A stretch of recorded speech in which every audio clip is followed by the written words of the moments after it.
Hello everyone, नमस्कार। मैं अभिनव कुमार दुबे आप सभी का एक बार फिर से स्वागत करता हूं आपके अपने यूट्यूब चैनल प्रोग्रामिंग प्रो में। फ्रेंड्स, कैसे हैं आप लोग? उम्मीद करता हूं कि आप सभी लोग अच्छे होंगे। फ्रेंड्स, आज के इस सेशन में हम बात करेंगे जावा स्क्रिप्ट पार्ट 7 के बारे में, जिसके अंतर्गत आज हम जानेंगे जावा स्क्रिप्ट में लूप्स क्या होता है, कौन कौन से लूप्स का प्रयोग हम जावा स्क्रिप्ट के अंतर्गत करते हैं। सो फ्रेंड्स, आइए आगे बढ़ते हैं और शुरू करते हैं आज के इस सेशन को कंटेंट्स के साथ। फ्रेंड्स, आज का जो कंटेंट्स है उसमें सबसे पहले हम जानेंगे कि लूपिंग स्टेटमेंट क्या होता है, और इसके बाद हम बात करेंगे कि जावा स्क्रिप्ट में जो हम लूप यूज करते हैं, जैसे व्हाइल लूप क्या होता है, डू व्हाइल लूप क्या है, व्हाइल और डू व्हाइल लूप के बीच में क्या डिफरेंस है। इसके बाद हम बात करेंगे फॉर लूप के बारे में।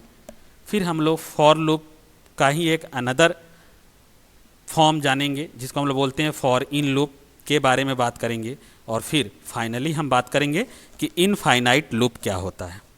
तो फ्रेंड्स, आज का जो मेन फोकस है वो लूपिंग स्टेटमेंट्स पे है। आप वीडियो को अंत तक देखिएगा। तो आइए आगे बढ़ते हैं और जानते हैं कि लूपिंग स्टेटमेंट्स क्या होता है। फ्रेंड्स, जैसा कि हम जानते हैं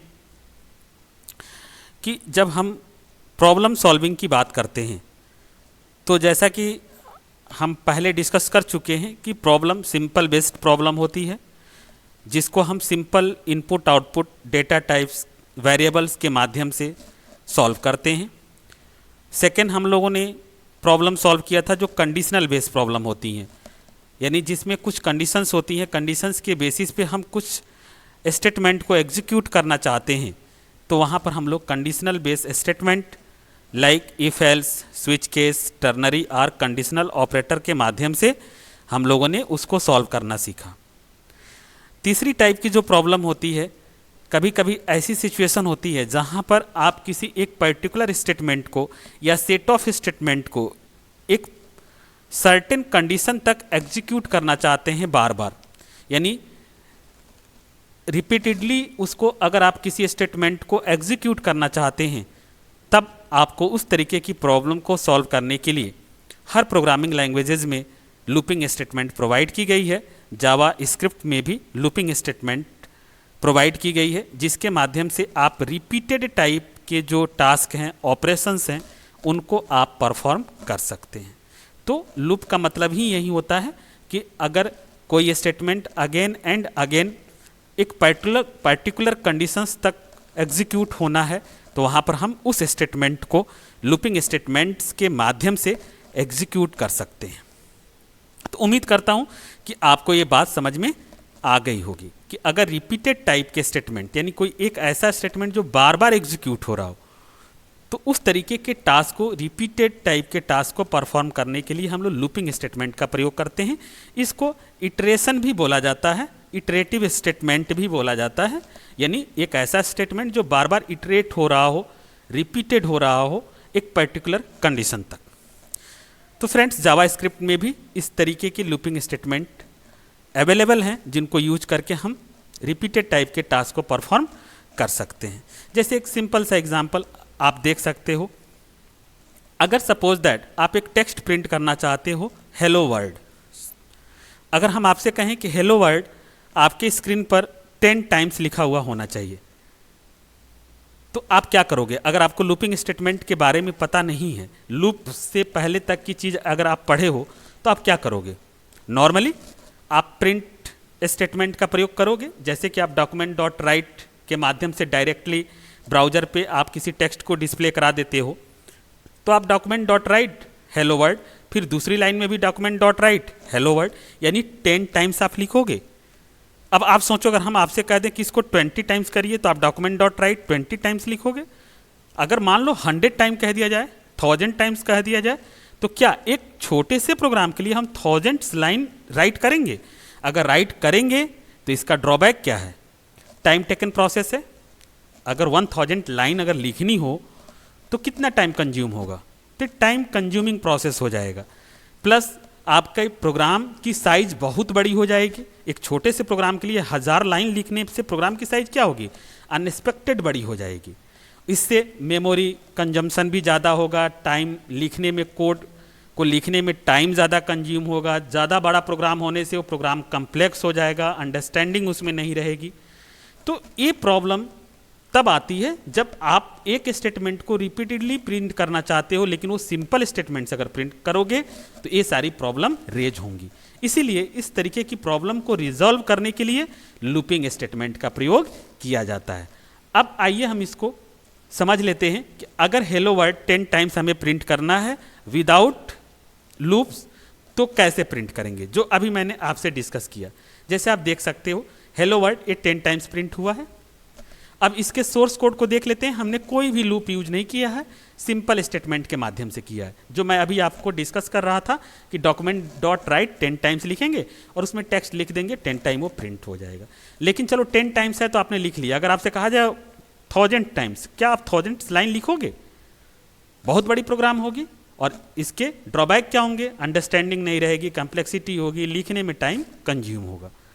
हैंस इस तरीके की प्रॉब्लम को रिजॉल्व करने के लिए हमें लूपिंग स्टेटमेंट का हेल्प लेना पड़ेगा और लूप के माध्यम से एक काम हम बहुत ही आसानी से कर सकते हैं, चाहे वो 10 टाइम्स प्रिंट करना हो और चाहे वो हमें 1000 टाइम प्रिंट करना हो। तो आइए हम इसको समझते हैं यूजिंग लूप।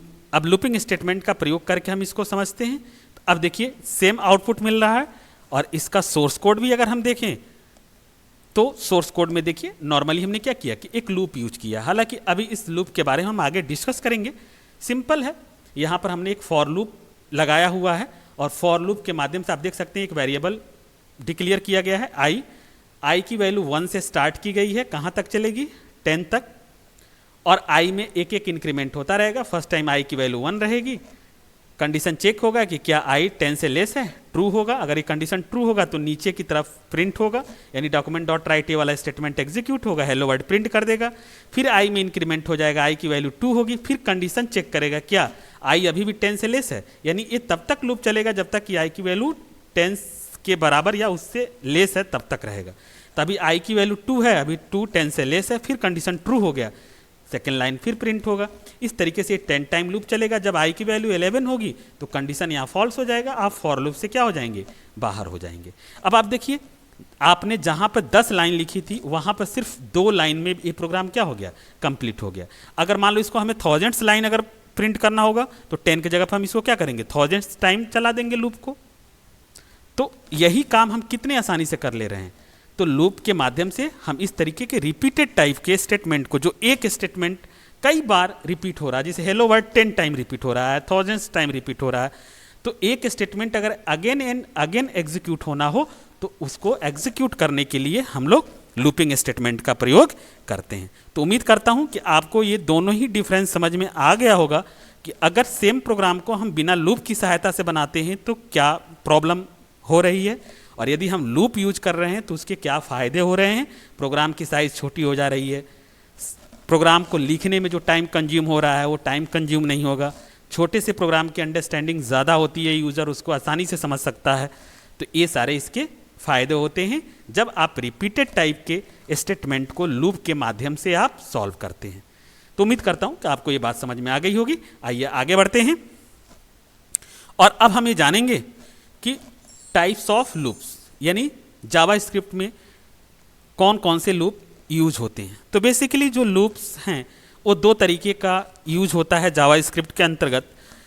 एक होता है एंट्री कंट्रोल लूप्स और दूसरा होता है exit control loops. Entry control loops का सिंपल मतलब ये होता है कि जब आप लूप लिखते हो तो स्टार्टिंग में यदि पहले कंडीशन चेक हो जाती है और कंडीशन ट्रू होने के बाद ही जब कोई स्टेटमेंट लूप के अंदर एग्जीक्यूट होता है तो उसको बोला जाता है एंट्री कंट्रोल लूप।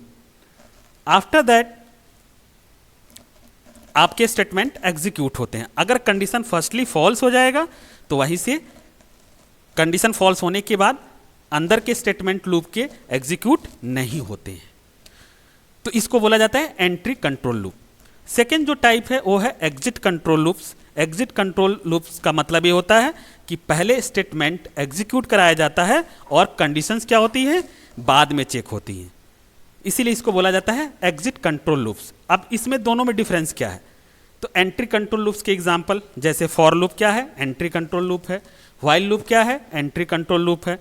लेकिन अब एग्जिट कंट्रोल और एंट्री कंट्रोल लूप में जो डिफरेंस है वो ये है कि एंट्री कंट्रोल लूप्स में पहले कंडीशन चेक होती है, स्टेटमेंट बाद में एग्जीक्यूट होता है, जबकि एग्जिट कंट्रोल में पहले स्टेटमेंट एग्जीक्यूट हो जाएगा और कंडीशन बाद में चेक होगी, यानी पहला डिफरेंस। दूसरा डिफरेंस ये है कि एंट्री कंट्रोल लूप में अगर कंडीशन पहले ही फॉल्स हो जाएगी तो आपको कोई भी आउटपुट नहीं मिलेगा, जबकि एग्जिट कंट्रोल लूप में क्या होगा कि अगर कंडीशन पहले ही फॉल्स हो जाएगी तो भी एटलीस्ट एक बार आपको आउटपुट मिलेगा, क्योंकि कंडीशन तो बाद में चेक हो रहा है तो स्टेटमेंट तो एक बार एग्जीक्यूट हो ही जाएगा।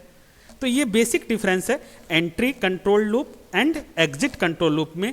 एग्जिट कंट्रोल लूप का एग्जांपल है डू व्हाइल लूप, जो अभी हम लोग आगे करके देखेंगे। तो उम्मीद करता हूं कि फ्रेंड्स आपको ये बात समझ में आ गई होगी। एंट्री कंट्रोल लूप के अंतर्गत फॉर लूप है, व्हाइल लूप है, फॉर इन लूप है और एग्जिट कंट्रोल लूप्स का एग्जांपल डू व्हाइल लूप है। आइए आगे बढ़ते हैं और एक एक करके हम लोग समझेंगे कि व्हाइल लूप क्या होता है। अब हम एंट्री कंट्रोल लूप की पहले एग्जांपल की बात करेंगे। तो फ्रेंड्स जैसा कि हम जानते हैं कि व्हाइल लूप एक लूप का टाइप है, यानी एंट्री कंट्रोल लूप का टाइप है। व्हाइल लूप के अंतर्गत सबसे पहले क्या होगा, कंडीशन चेक होगी और बाद में क्या होता है, स्टेटमेंट एग्जीक्यूट होता है। इसका सिंपल सिंटैक्स आप देख सकते हैं। लिखते क्या है, व्हाइल पैरेंथेसिस के अंदर हम लोग कंडीशन देते हैं, आफ्टर दैट जो भी लूप के अंदर का स्टेटमेंट आपको लिखना है उस स्टेटमेंट को आप राइट करोगे। अब इसको एक सिंपल हम फ्लो चार्ट के माध्यम से समझ लेते हैं कि सबसे पहले स्टार्ट यानी लूप स्टार्ट होगा, कंडीशन चेक होगी, अगर कंडीशन ट्रू होगी तो लूप के अंदर का स्टेटमेंट एग्जीक्यूट होगा, अदरवाइज अगर कंडीशन पहले फॉल्स हो जाती है तो हम लूप से क्या हो जाएंगे, बाहर हो जाएंगे और उसके आगे के स्टेटमेंट क्या होंगे, एग्जीक्यूट होंगे। ये सिंपल फ्लो चार्ट है। उम्मीद करता हूं कि आपको ये बात समझ में आ गई होगी। और आइए अब हम व्हाइल लूप को एक एग्जाम्पल के माध्यम से समझते हैं कि कैसे हम व्हाइल लूप को यूज करेंगे जावास्क्रिप्ट के अंतर्गत। तो फ्रेंड्स जैसा कि आप देख सकते हो, एक हमने प्रोग्राम बनाया है जो सीरियल नंबर को प्रिंट कर रहा है, 1 से लेकर 20 तक के सीरियल नंबर प्रिंट कर रहे हैं, यानी 1 to 20 के बीच के जितने भी सीरियल नंबर हैं वो प्रिंट हो रहे हैं। अब इसको हमने कैसे किया है, व्हाइल लूप के माध्यम से। आइए इसको हम सोर्स कोड से समझते हैं। ये सोर्स कोड है, आप देख सकते हो, सिंपल है। हमने यहाँ पर स्क्रिप्ट टैग स्टार्ट किया है, एक वेरिएबल हमने लिया है। हमेशा याद रखना कि जब भी हम लूप यूज करते हैं, चाहे व्हाइल यूज करेंगे, चाहे डू व्हाइल लूप यूज करेंगे, फॉर लूप यूज करेंगे, एवरी लूप के 3 एक्सप्रेशंस होते हैं। पहला कि लूप कहाँ से स्टार्ट होगा, यानी इनिशियलाइजेशन उसको बोला जाता है। दूसरा होता है टेस्ट कंडीशन, यानी लूप कहाँ तक चलेगा। और तीसरा जो एक्सप्रेशन होता है उस लूप में अपडेशन, यानी लूप इंक्रीमेंट होगा या डिक्रीमेंट होगा एज पर रिक्वायरमेंट। तो 3 स्टेटमेंट का होना जरूरी है। लूप कहाँ से स्टार्ट होगा, जैसे हमने लिखा i = 1, यानी लूप 1 से स्टार्ट होगा। दूसरा क्या है, कंडीशन कहाँ तक चलेगा, 20 तक चलेगा। और इसके अंतर्गत हमने लिखा है, जैसे यहाँ पर i = i+1 दिया है, यानी इस लूप में क्या हो रहा है, इंक्रीमेंट हो रहा है। अब इसको समझ लेते हैं कि चूंकि प्रोग्राम कहा क्या गया है कि 1 से 20 तक का आपको सीरियल नंबर प्रिंट करना है, तो अब लूप कहाँ से स्टार्ट करेंगे, ऑब्वियसली 1 से स्टार्ट करेंगे। तो एक वेरिएबल हमने i लिया है, आप कोई भी वैलिड वेरिएबल नेम ले सकते हो। और यहाँ पर i = अपने क्या किया, 1 किया हुआ है। अब कहाँ तक चलेगा, 20 तक। तो व्हाइल i > 20 एज पर सिंटैक्स, व्हाइल का जो सिंटैक्स है उसके अकॉर्डिंग हमने इसको लिख दिया। अब इस लूप के अंदर हमें क्या काम करना है, हमें ये करना है कि i प्रिंट हो जाए। तो document.write फंक्शन के माध्यम से i को प्रिंट करा दिया है। यहाँ पे br से लाइन क्या होगी, ब्रेक होगी, यानी 1 प्रिंट होगा, लाइन चेंज होकर फिर 2, फिर 3। और अब लूप में क्या हो रहा है, चेंजेज हो रहा है, अपडेट हो रहा है। i की वैल्यू पहले 1 थी, सेकेंड टाइम क्या हो जाएगी, i = i+1, यानी i की वैल्यू 2 हो जाएगी। इसको आप i प्लस प्लस भी यहाँ पे लिख दोगे तो भी चलेगा, दोनों बात बराबर है कि जो भी i की वैल्यू है उसमें एक इंक्रीमेंट हो रहा है, चाहे आप i = i + 1 लिख दीजिए या इसके जगह पर i प्लस प्लस कर दीजिए, राइट। तो उम्मीद करता हूं कि ये बात आपको समझ में आ गई होगी। अब सबसे पहले एग्जीक्यूट ये कैसे हो रहा है, तो फर्स्ट टाइम i की वैल्यू 1 है, कंडीशन चेक हुआ कि क्या i लेस है 20 से, तो 1 20 से लेस है। अगर एक कंडीशन ट्रू होगा तभी ये अंदर का पार्ट एग्जीक्यूट होगा, नहीं तो व्हाइल लूप से हम क्या हो जाएंगे, बाहर हो जाएंगे, क्योंकि ये क्या है, एंट्री कंट्रोल्ड लूप है। अब यहाँ पर डॉक्यूमेंट डॉट राइट i को प्रिंट किया गया तो फर्स्ट टाइम 1 प्रिंट कर देगा, फिर i में इंक्रीमेंट हो जाएगा, i की वैल्यू 2 हो जाएगी, फिर ऊपर जाएगा, ये लूप के पास यहाँ चेक होगा कि i अभी भी 20 से लेस है, तो अभी 2 20 से लेस है, फिर ये 2 प्रिंट करेगा। इसी तरीके से ये लूप चलता रहेगा जब तक i की वैल्यू 20 से लेस है या 20 के बराबर है। जैसे 21 होगा ये लूप फॉल्स हो जाएगा, हम लूप से बाहर हो जाएंगे, और इस तरीके से हमें आउटपुट क्या दिखा देगा, 1 से लेकर 20 तक। तो इस तरीके से व्हाइल लूप काम करता है। उम्मीद करता हूं कि आपको व्हाइल लूप कैसे जावा स्क्रिप्ट में यूज करेंगे ये बात आपको समझ में आ गई होगी। आइए फ्रेंड्स आगे बढ़ते हैं और फिर समझते हैं कि फॉर लूप क्या होता है। चूंकि फॉर लूप भी एक एंट्री कंट्रोल लूप है। फॉर लूप बेसिकली क्या है, सबसे ज़्यादा यूज होता है हर प्रोग्रामिंग लैंग्वेज के अंदर। फॉर लूप और व्हाइल लूप में अगर आप अभी देखोगे तो जो डिफरेंस निकल कर आएगा, हम लोग व्हाइल लूप में जो तीनों एक्सप्रेशंस लिखते हैं, इनिशियलाइजेशन, कंडीशन और इंक्रीमेंट या डिक्रीमेंट जो लूप के अंदर होता है, अपडेशन जिसको बोलते हैं, ये तीनों ही एक्सप्रेशन फॉर लूप में एक साथ लिख दिया जाता है, इसीलिए इसको फंक्शनल लूप बोला जाता है और सबसे ज़्यादा इसी का यूज करते हैं। लेकिन आप रिपीटेड टाइप के टास्क को किसी भी लूप से बना सकते हैं, चाहे वो व्हाइल हो, डू व्हाइल हो, फॉर इन हो। अगर आपसे रिस्ट्रिक्शंस न दिया जाए कि आपको इसी लूप के माध्यम से इस प्रोग्राम को बनाना है, तो आप फ्री हो, किसी भी लूप से यूज कर सकते हो।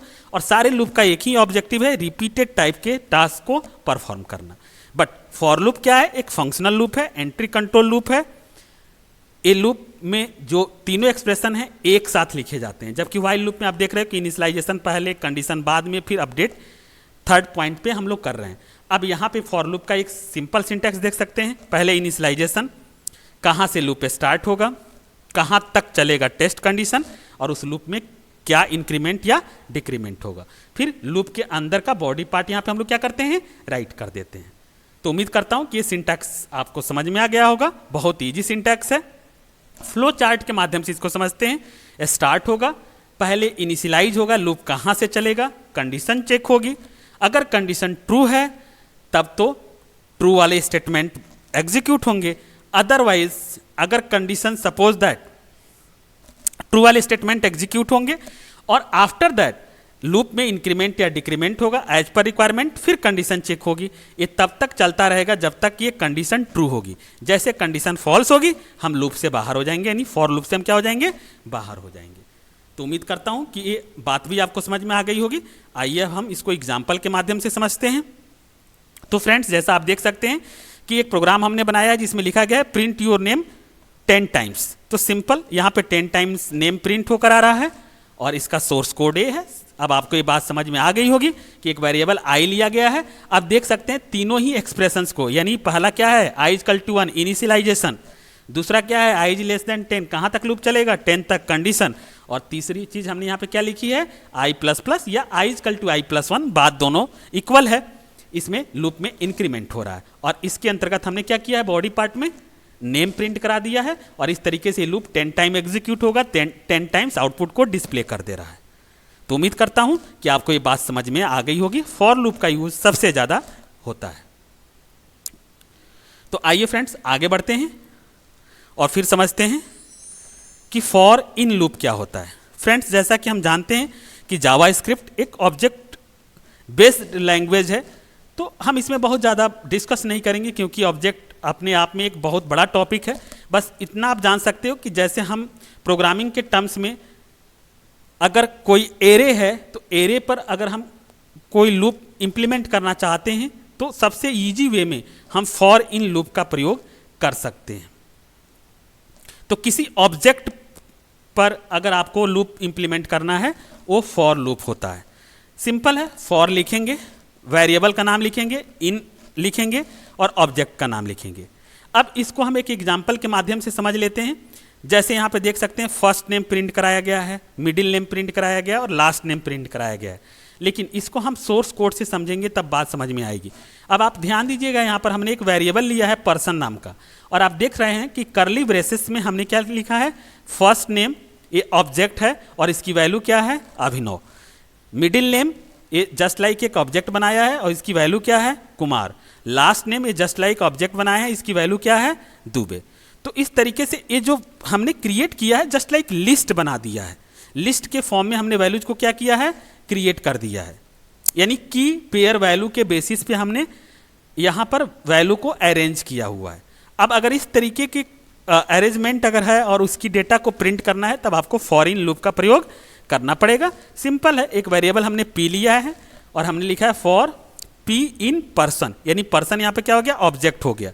पर्सन ऑब्जेक्ट में पी को फाइंड करेगा। अभी ध्यान रखिएगा कि इसकी एक इंडेक्स क्रिएट हो जाती है, इस इंडेक्स बेसिस पे वैल्यूज क्या होती हैं, हमारी प्रिंट होती हैं। अब यहाँ पे डॉक्यूमेंट डॉट राइट पी का मतलब क्या करेगा, ये जो फर्स्ट नेम है वो पी डिनोट कर रहा है, और यदि पर्सन ऑफ पी कर देंगे तो इसकी वैल्यू हो जाएगी। तो केवल पी से इसके लेबल प्रिंट होगा, और अगर हमने पर्सन और ये जो स्क्वायर ब्रैकेट के अंदर अगर पी लिख देंगे तो इसकी वैल्यू प्रिंट हो जाएगी। तो इस तरीके से जो आउटपुट लिख कर आ रहा है, एफ नेम इक्वल टू, पहला क्या लिख कर आ रहा है, अभिनव। फिर सेकेंड में क्या लिख कर आ रहा है, m name equal to Kumar. फिर थर्ड में क्या लिख कर आ रहा है, l name equal to Dubey. तो इस तरीके से एग्जीक्यूट हो रहा है। तो कुल मिलाकर आप कह सकते हो कि फॉर इन लूप का प्रयोग हम ऑब्जेक्ट टाइप की वैल्यूज को जब हम प्रिंट करना चाहते हैं तो वहाँ पर हम यूज करते हैं, यानी ऑब्जेक्ट पे इटरेट होता है फॉर इन लूप। तो उम्मीद करता हूं फ्रेंड्स कि आपको ये बात समझ में आ गई होगी। आइए आगे बढ़ते हैं और फिर समझते हैं डू व्हाइल लूप क्या होता है। फ्रेंड्स, डू व्हाइल लूप और व्हाइल लूप में मेन डिफरेंस क्या है समझ लीजिए।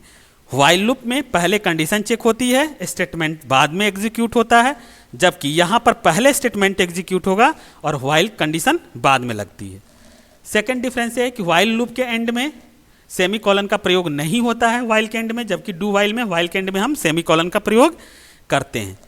तीसरा डिफरेंस ये है कि व्हाइल लूप में अगर कंडीशन पहले फॉल्स हो जाएगी तो हमें कोई भी आउटपुट नहीं मिलेगा, जबकि do while loop exit control loop है, अगर इसमें कंडीशन पहले फॉल्स हो जाए तो भी एटलीस्ट एक बार हमको आउटपुट मिल जाएगा। तो ये बेसिक डिफरेंस है while loop versus do while loop के बीच में।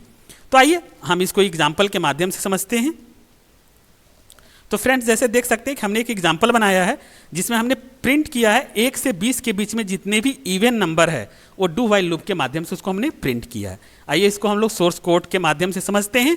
जैसे कि आप यहाँ पे देख सकते हैं कि हमने एक वेरिएबल लिया है, चूंकि इसमें भी वेरिएबल वैल्यू कहाँ से स्टार्ट होना है, 1 से। डू यहाँ पे कीवर्ड यूज हुआ है, और चूंकि हम ये जान चुके हैं कि अगर हमें लूप के अंदर कंडीशंस लगानी हो, यानी इफ एल्स, तो भी हम लगा सकते हैं। तो कोई नंबर इवन कब होगा, जब वो 2 से कंप्लीटली डिविजिबल होने के बाद उसकी रिमाइंडर वैल्यू 0 हो जाए। इसलिए यहाँ पर हमने कंडीशन लिखा है कि इफ जो आई की वैल्यू आ रही है अगर 2 से रिमाइंडर उसका निकाला जाए और 0 हो जाए तभी आई को प्रिंट करे, अदरवाइज आई में इंक्रीमेंट होता रहेगा, लूप आगे बढ़ता रहेगा। तो फर्स्ट टाइम आई की वैल्यू 1 होगी, यहाँ 1 mod 2 करेंगे तो 0 तो नहीं आएगा, तो ये वाली लाइन एग्जीक्यूट नहीं होगी। अब आई में इंक्रीमेंट हो जाएगा, आई की वैल्यू क्या हो जाएगी 2। अब कंडीशन यहाँ चेक हुआ कि क्या 2 अभी लेस है 20 से, कंडीशन ट्रू मिला। फिर यहाँ डू पर पॉइंट एग्जीक्यूशन आ जाएगा, फ्लो एग्जीक्यूशन। फिर चेक होगा आई mod 2 इक्वल टू 0, तो यहाँ पर आई की वैल्यू 2 है और 2 से रिमाइंडर निकालेंगे तो वैल्यू क्या आएगी 0। अब आई की वैल्यू क्या प्रिंट कर देगा 2। फिर आई की वैल्यू 3 होगी, 3। फिर चेक होगा कि क्या 3 लेस है 20 से, तो 3 लेस है 20 से, कंडीशन ट्रू है। फिर ऊपर चेक होगा क्या 3 mod 2 0 है, नहीं है। तो इस तरीके से अब इवन नंबर मिलते चले जाएंगे, 2 4 6 ऐसे इवन नंबर प्रिंट होता चला जाएगा। जब लूप फॉल्स होगा तो हम बाहर हो जाएंगे लूप से, और हमें आउटपुट इस तरीके से 2 से लेकर ऑनवर्ड 20 तक के बीच में जितने इवन नंबर होंगे वो प्रिंट करके दिखा देगा। तो फ्रेंड्स, उम्मीद करता हूं कि आपको ये बात समझ में आ गई होगी कि डू व्हाइल लूप का प्रयोग हम कैसे करते हैं। आइए हम लास्ट में जानेंगे कि इनफाइनाइट लूप क्या होता है। फ्रेंड्स, ये भी एक तरीके का लूप है जिसमें यूज़र कभी बाय मिस्टेक कुछ कंडीशंस गलत लिख देता है, जिसके चलते लूप कभी एंड ही नहीं होता है। तो ऐसी सिचुएशन को हम बोलते हैं इनफाइनाइट लूप, यानी कंटिन्यू लूप एग्जीक्यूट हो रहा है, कहीं एंडिंग नहीं हो रही है। और ये कभी कभी बाय मिस्टेक हो जाता है, लिखने के चलते जो हम लोग कंडीशंस देते हैं उस कंडीशन में कहीं गलती हो जाती है, जिससे कि लूप हमारा कंटिन्यूअसली एग्जीक्यूट होने लगता है। जैसे यहाँ पे एक एग्जांपल देख सकते हैं कि अगर हमें 1 से लेकर 20 तक का सीरियल नंबर प्रिंट करना है, तो यहाँ पर अगर हमने फॉर लूप के थ्रू प्रिंट करें तो देखिए यहाँ पे गलती क्या किया है, फॉर आई इक्वल टू 1 सही है, आई लेस देन 20 कंडीशन भी सही है, लेकिन अब यहाँ पर हमने क्या किया, आई माइनस माइनस किया है। अब यहाँ पर अगर आप देखेंगे तो आई इक्वल टू 1 है, आई लेस है 20 से, कंडीशन ट्रू है, यहाँ पे 1 क्या करेगा, प्रिंट कर देगा। अब फिर कर देगा आई माइनस माइनस, तो 1 माइनस 1 क्या हो जाएगा, 0।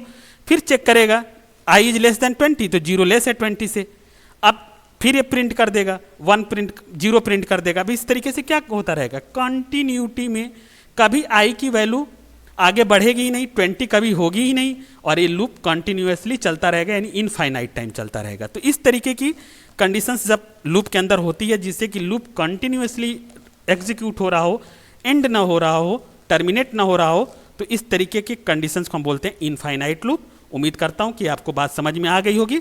अभी यदि इसको हम रन करके देखें तो आप देखिएगा ये कंटिन्यू मूव कर रहा है, यहाँ पर आप देख रहे होंगे, और ये कंटिन्यू स्क्रीन रन कर रहा है, आपको दिख नहीं रहा, लेकिन थोड़ी देर बाद यहाँ पे एक ब्राउजर से मैसेज मिलेगा। तो इसलिए इस तरीके के लूप से बचना चाहिए, इनफाइनाइट लूप का प्रयोग हम नहीं करते हैं। देखिए अब यहाँ पे पेज कंटिन्यूअसली रन कर रहा है। तो कुल मिलाकर ये सारे लूप हम जावा स्क्रिप्ट में यूज करते हैं।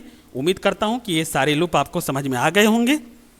फिर मिलते हैं हम आपको नेक्स्ट वीडियो में जावा स्क्रिप्ट के न्यू कॉन्सेप्ट के साथ। Thank you.